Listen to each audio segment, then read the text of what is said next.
Hey friends, Randall Dupree here with ForgePoint, and today as I was reading through my Maxwell Leadership Study Bible, in Nehemiah chapter 8, we see that Nehemiah is a very practical leader. And it talks about both Nehemiah and Ezra, who both wanted to rebuild the wall around Jerusalem because it was more than just a wall, but it was a symbol of rebuilt spiritual lives.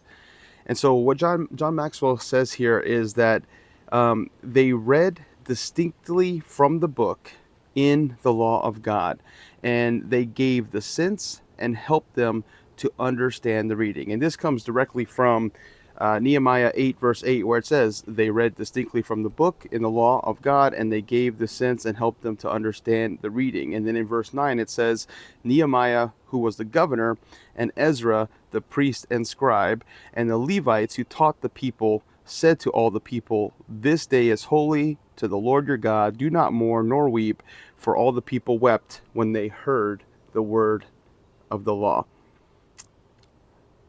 And then we hear again from John Maxwell that these leaders wanted their people to understand and apply what they heard.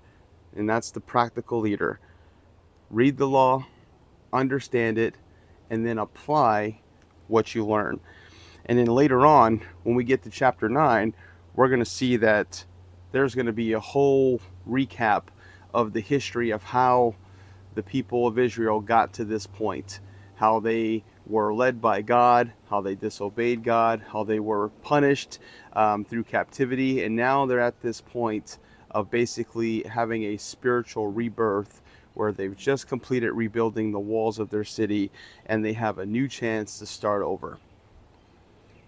But it starts by learning a little and doing a little, just like our good friend Chris Robinson always says.